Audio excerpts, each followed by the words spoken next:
New 72 Radio, the voice, views, and visions of the collective.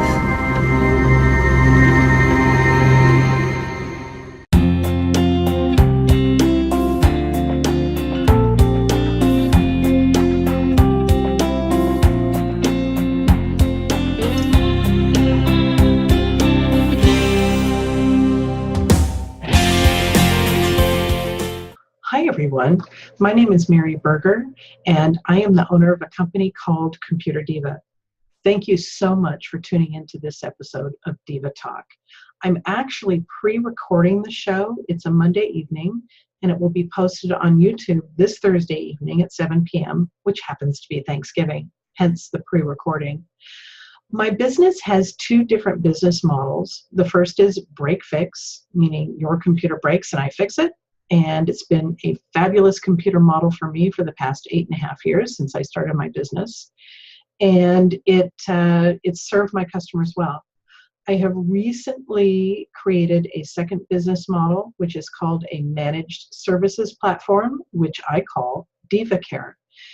Diva Care basically is a small little piece of software that I put on your computer that manages everything that happens on your computer. It will manage all of the Windows updates, all of the third-party software updates. There's a list of up to 111 pieces of software that Diva Care will update. Diva Care also updates all of your Windows patches. It will defrag your hard drives. It will monitor the size and usage of your hard drives. And any alerts that happen on your system, they will notify me and I can hop in and get that proactively taken care of and fixed before you even know there's a problem going on. Diva Care also comes with unlimited phone support for maintenance related items on your computer. So if you have a computer issue, all you have to do is pick up the phone or email me and we will take care of it. With that said, the third part of my business, or one of the methods that I use in my business, has to do with energy work and energy healing. I am a huge believer in what I would call or refer to as universal life force energy. I do energy work on the computer, and I also work with the angelic realm. Basically, I work with Archangel Michael, who is the angel that you want to call upon if you have issues with your technology. He is the angel in charge of fixing technology amongst all the other roles that he has in the universe. Technology is one of them. I am certified in Reiki 1 and Reiki 2 and have been known quite often to perform Reiki on technology in order to balance out the energy and promote a healing environment. The other thing that I do along these lines is every Monday morning at 7 a.m., I run what is called a technology healing portal. And it's basically a healing portal that you can tap into through the internet every Monday morning at 7, and it will help you to send out healing energy to your technology. I have a theory that oftentimes computers will malfunction based on the sense of negativity that may be surrounding the computer. So if you're one of those people who will sit down at your computer and say, I hate my computer, you're sending out negative energy to that computer.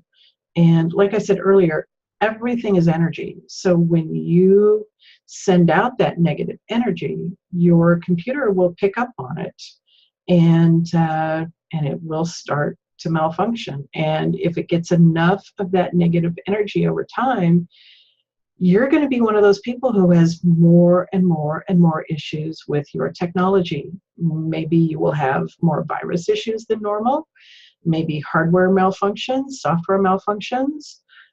So the technology healing portal is basically designed to allow you to tap into this universal life force energy and channel healing energy into your electronics and also out into electronics throughout the world. It's kind of an amazing experience. And basically I'm going to run through the technology healing portal at the end of this broadcast. So I won't say a whole lot about it now, more than what I've said. So stay tuned and you'll see what it's all about. So how can you connect with me? You can reach me at www.computerdiva.biz. My YouTube channel is simply Computer Diva. On Instagram, I am Computer Diva MJB. And on Facebook, I am Computer Diva WA. Diva Care, the show, is produced by Kelly Lair at New 72 Media. And she is a marvel. She's a technology genius in her own right. And she is always behind the scenes making sure that this show is running flawlessly. So I want to say thank you very much to Kelly Lair at New 72 Media for making this all possible. So with that said, I don't start any episode of Computer Diva without lighting my technology candle. And I know this one is not lit, but I don't want to pick up and wave around a lit candle. I don't know if you could see this, but I have a little tea light technology candle that I've got lit here. So I don't start a show without it. And I usually don't start my day without lighting one of these technology candles. So basically, the technology candles are made from a really high quality soy wax, and they contain lavender, rose, sage, sodalite chips, and black obsidian chips. These were designed to create a soothing, calming environment around your technology. Very much in line with my technology healing portal. The candle itself is made by Jamie Rayleigh from The Art of a Wen out in Battleground, Washington, and she is a wizard, a marvel with making candles. You can find her on Etsy under The Art of a Wen, A-W-E-N. The artwork itself, it's kind of hard to see here, but the artwork itself was designed by an artist here in Vancouver, Washington. Her name is Catherine Delaney, and she is so super talented. And so she designed the artwork here, and I can't thank her enough for that. Her company is called Color Splashes. The candle label itself was designed by Kelly Lair of New 72 Media. And there's also a blessing card that goes with this, which I don't have in front of me. But the blessing on the back would not have been possible without the wisdom of my good friend Cinda Lonsway. So this technology candle, I can take credit for creating it, but the love and the care that went into each little component of these candles has everything to do with the group of friends that I have surrounding me. So thank you to all of them. All right, so with all of that said, I have several technology topics that I wanted to talk to you about tonight, and I'm going to go through those, and then we will run through the technology healing portal, which I think you guys will find interesting. So the first thing I want to talk about tonight, and I'm just going to grab myself some water, Comcast. Recently, Comcast has switched a lot of their customers over to what they call the Xfinity Terabyte Internet Data Usage Plan. A long word for they are tracking how much data you use on the internet, and they are limiting you to a terabyte worth of data every month. 28 states have this regulation now through Comcast, and Oregon and Washington, the two states that I operate in, are two of those states. If you want to find out if your state is included in that data plan, you are going to go to https://dataplan.xfinity.com/FAQ. And there you will be able to find the list of states that are participating in this plan. So what is a terabyte of information? A terabyte of data and information is a huge, huge amount of information. I run my company, Computer Diva. I can breeze through data like crazy. I am constantly downloading large pieces of software. I will download a whole install package of Windows 10. I will download install packages of Microsoft Office on a regular basis. So I breeze through a lot of data, and I also stream video. When I am relaxing at night, I'll open up my iPad, I'll go to Netflix or YouTube or Hulu, and I'll just kind of veg out and do a little screen watching of whatever shows I happen to be interested in at that time. So I go through a lot. So you can track your data usage on a regular basis. I'm going to do a screen share with you, and we will see. Let's see. I'm going to have to sign into my Comcast account. So I'm going to do that first before I actually share the screen. So we're tracking our data usage, and that is done in our settings. And bear with me, I'm going to pull you all in. I'm going to pull you all in here in just a second.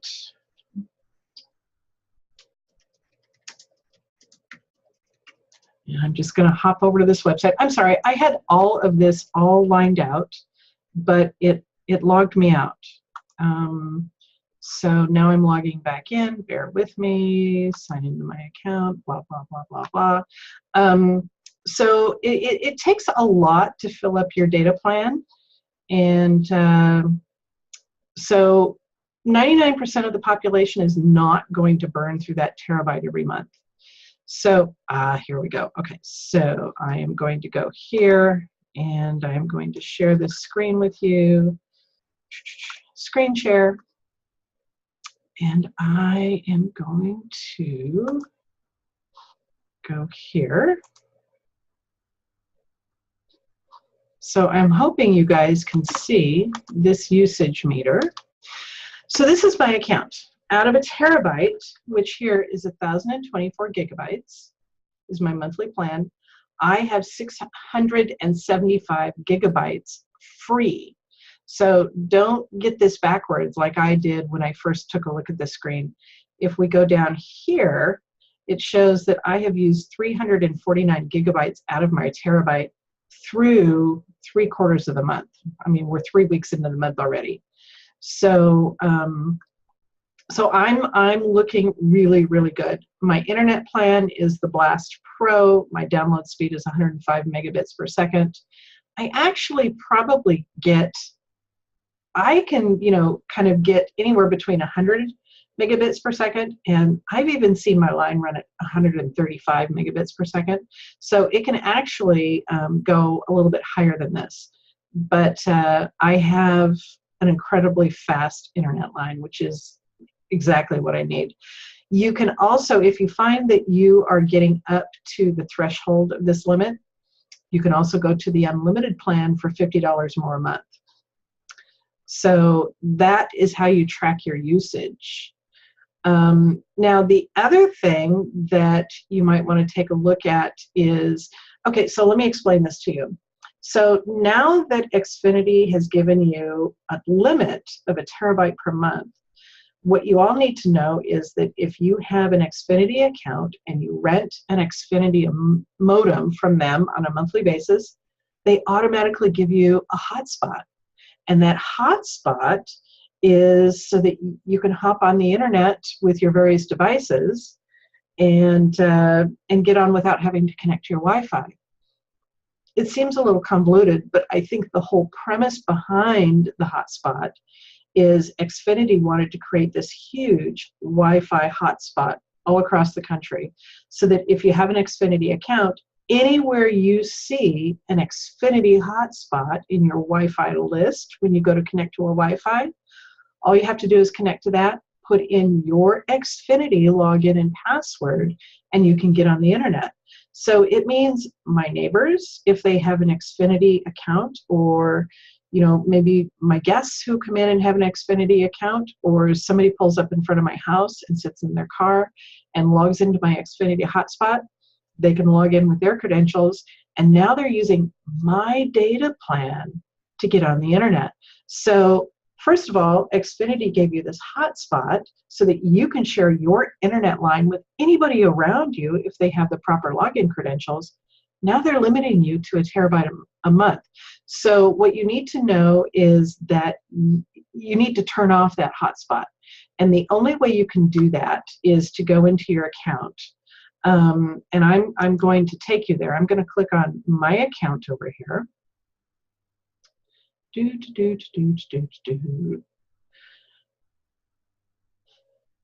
And we are going to go to settings at the top.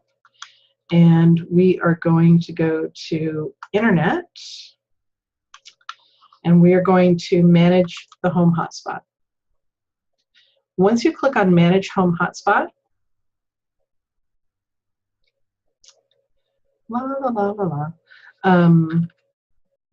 here we go. So you can either enable it or disable. I have disabled my hotspot because I'm not giving away my terabyte of data usage to anybody but me and those people who are existing in my home.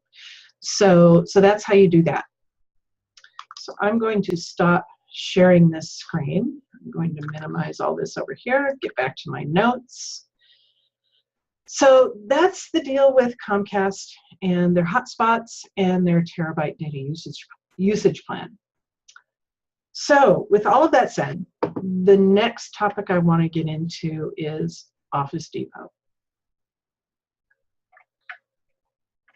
In the past week, I saw somebody post a video. It was actually from one of the morning television shows.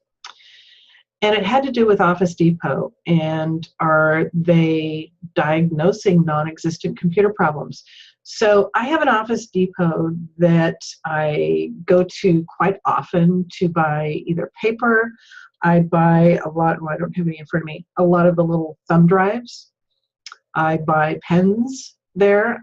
So I'm in there every couple of weeks, and they're always offering me free computer tune-ups. And of course, I never take them up on it, but they offer everybody who walks in the door a little coupon for a free computer tune-up.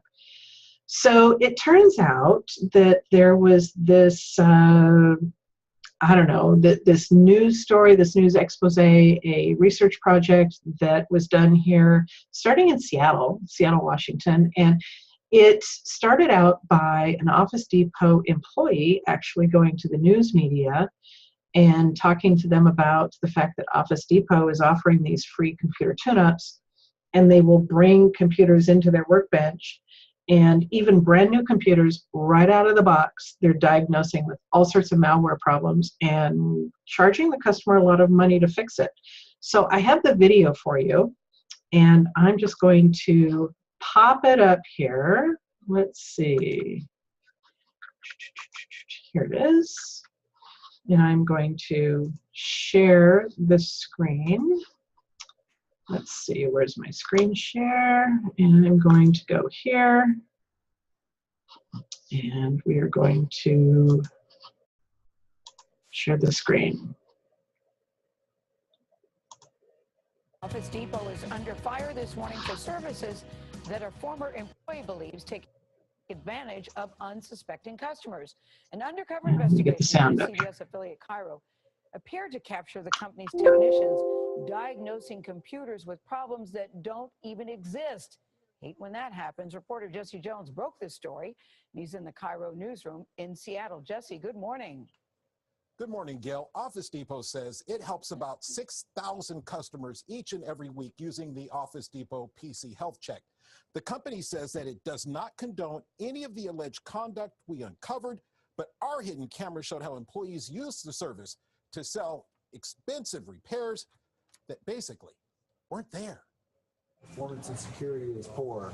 Office Depot technicians repeatedly told us our computers were infected. It's got malware symptoms in there. And that they could fix them for a hefty fee. Actually, it looks like it's 180 right now. Okay, so this is what I need to get rid of that malware. The only problem? All the PCs were brand new. Brand new fresh out of computers. the box. The computer security firm, IOActive, also gave them a clean bill of health. We found no symptoms of malware. on these computers when we operated them. Look at this one. Yeah. We even purchased one of the new computers at Office Depot. But when we brought it to technicians at a different store, Malware symptoms were found in the machine. I hate the program. I hate it. Office Depot employee Shane Barnett says his bosses ignored his repeated warnings and were more concerned about sales and quotas. I refuse to do it. They're like, you have to hit these numbers. And I'm like, I'm not going to make things up so you can hit your numbers. I'm not going to do it. Where do we take a computer to be looked at? We brought 6 computers for checkups at Office Depots in Washington and Oregon. Having any trouble with it? Just At 2 stores, employees said the computers only needed antivirus software. So computer right now it's clean. No, everything looks good. One even told us to ignore the test results. It's going to recommend a PC tune-up, but you really don't need to. This is a brand new computer.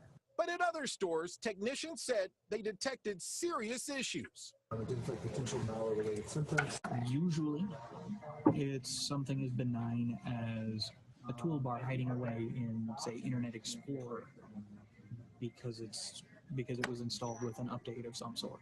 Okay. All the way up to full-blown viruses trying to steal your credit card information so they can ruin your credit. According to IOActive, anytime a customer complains about pop-ups, slow speeds, virus warnings, or frequent crashes, Office Depot's computer scans will automatically come up with problems to explain it.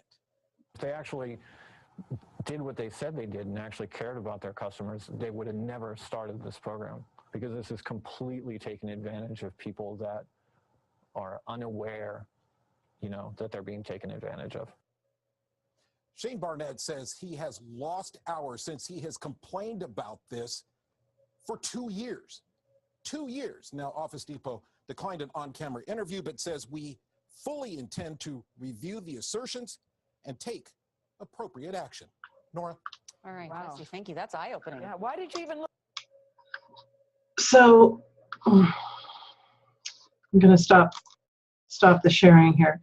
So I think what I'm trying to convey to all of you is that you get what you pay for. And you have to really be careful of those big box stores who offer you a free computer tune-up, because they are going to find something real or non-existent and charge you for the fix. I don't do that in my business. If your computer is clean, you pay for my time that I used to investigate. If your computer is filled with viruses, then you will pay for the time that it takes me to clean it up and fix it. But if your computer is clean, I'm never, ever going to tell you that you have malware or viruses.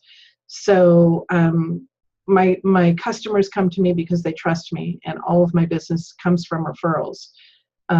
So I would caution everybody to try and stay away from the big box stores. So with that said, that was an eye-opener. So the next topic that I want to talk to you about, a customer of mine actually kind of sent me this article, and it was from Consumer Reports, and I subscribed to Consumer Reports, and I hadn't seen this article, so I was really, really grateful that she sent it to me. But it basically is, the title of the article is 66 Ways to Protect Your Privacy. And I'm only going to highlight 6 of them today, and in future shows I may highlight more of them. But today I'm going to go into 6. And in order to do that, there's a couple of different websites that have some really valuable information. So I'm going to go ahead and share my screen again with you. Let's go into here, and we're going to go into a couple of different screens. And I'm going to minimize the size of this real quick. We are going to go to, one of them is, have I been pawned? And let me get to my notes here. And I'm just going to type in the data or the website here.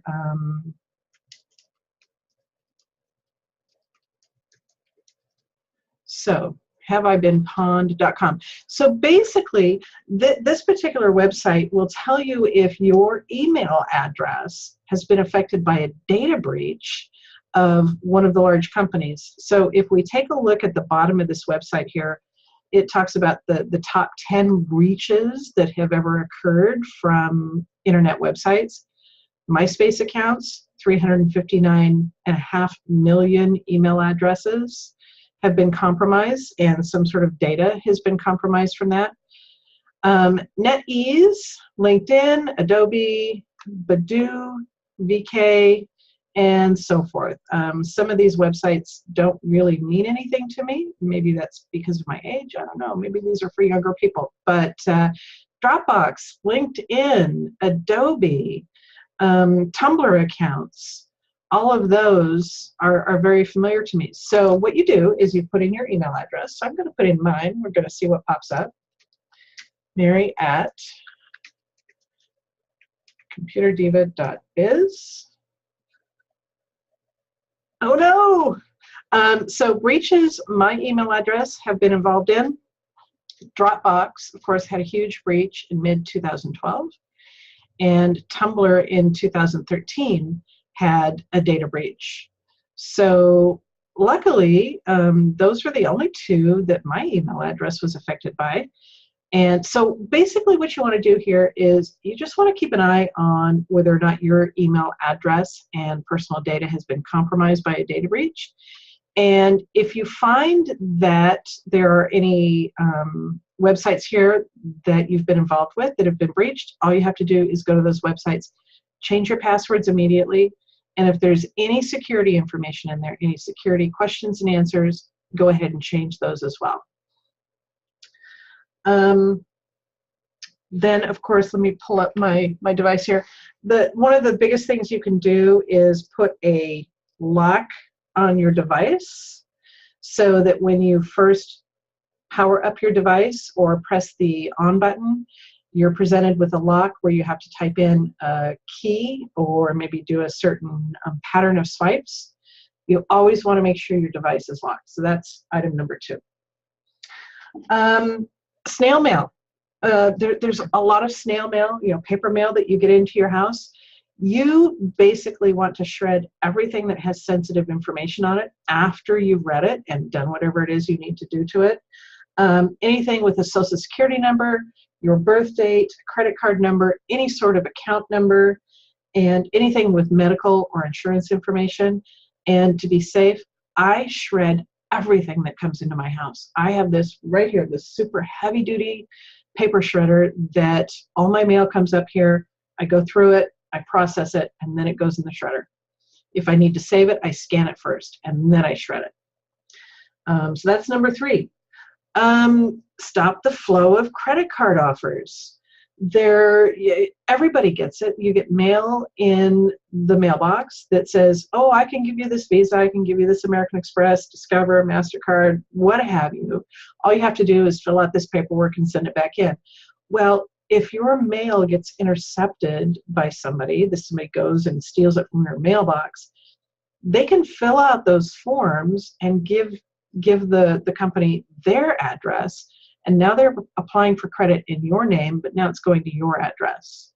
So you basically want to obviously shred all of those as soon as you get them, and maybe even opt out of receiving those offers in the first place. And there is a website that you can go to.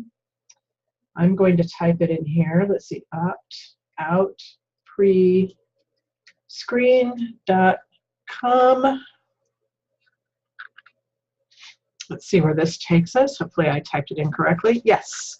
So opt-out pre-screen. This is where you can opt out of all of those pre-approved offers.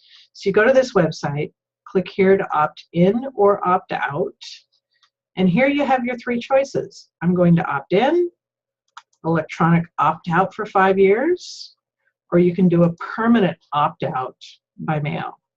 And then you can submit this, and then it will give you a screen where you'll go through all the information and fill it out. But you basically want to do that. And it will really decrease the amount of paper that's coming into your mailbox. You want to receive less mail? I do. There's a website that you can go to receive less mail. Let's see, DMA Choice, CHOICE.org, DMAchoice.org. Give your mailbox a makeover, and it will go through here and explain to you how it works, so you can opt out of a lot of the junk mail that is arriving in your paper mailbox. They'll require you to create a login and password, create an account. And I went through this several years ago and opted out of a lot. They also have an app where you can, when you get junk mail, you can open up the app and you can take a photo of the junk mail and it will identify where it comes from and automatically opt you out of receiving anything from that particular company again.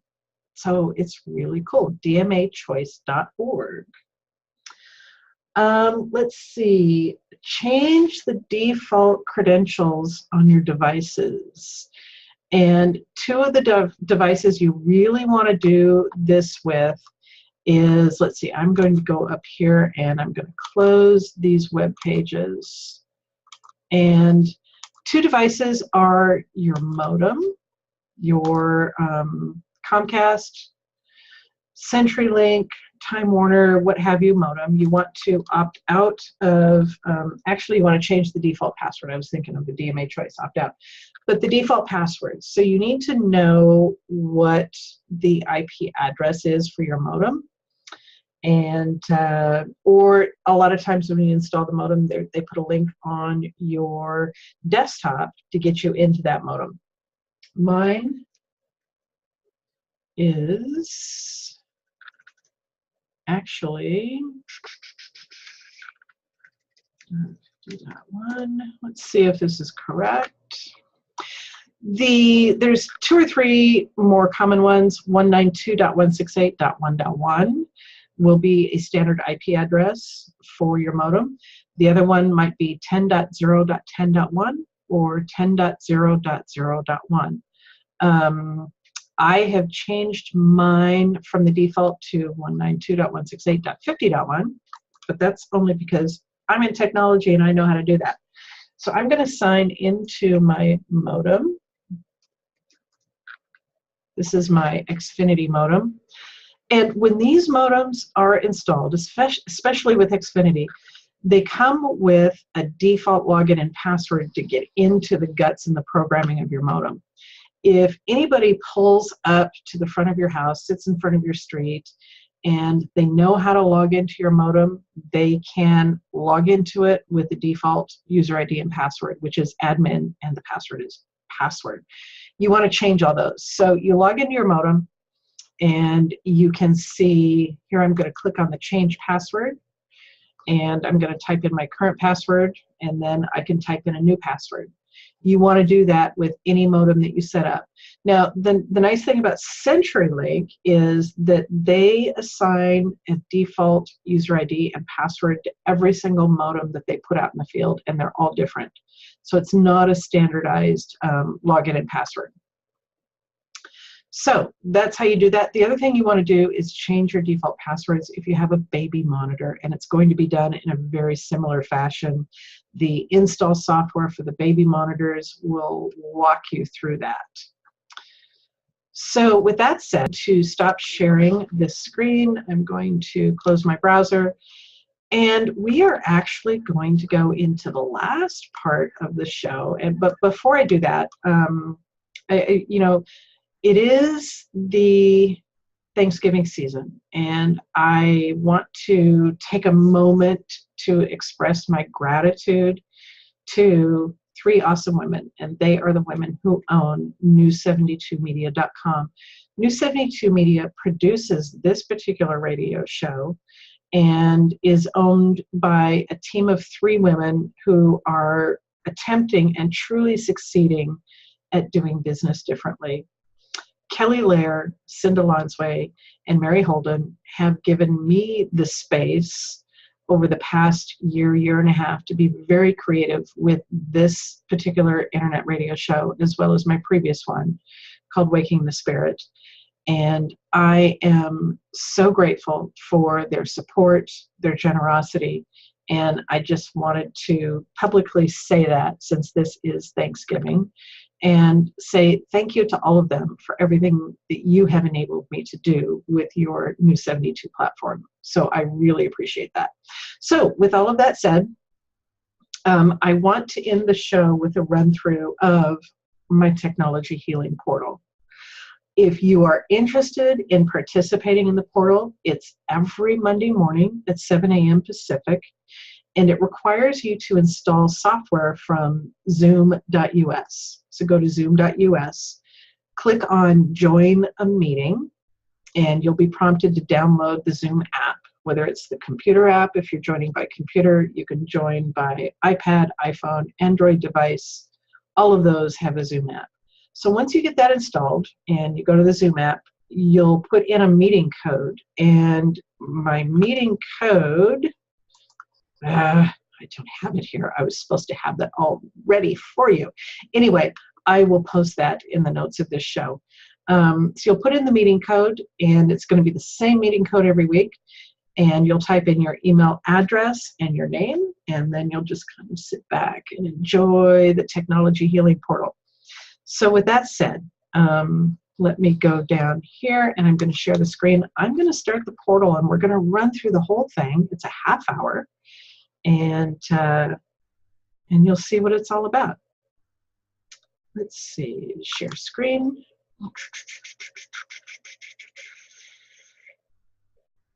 Where is it? Ah, I hadn't opened it. Let me get over here real quick and open it. 72. And here we go.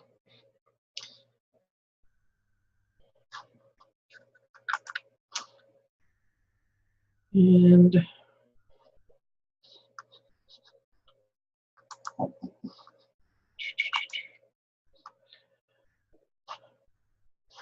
here it is. Sorry about that.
Thank you, everyone, for listening to that entire portal of technology healing.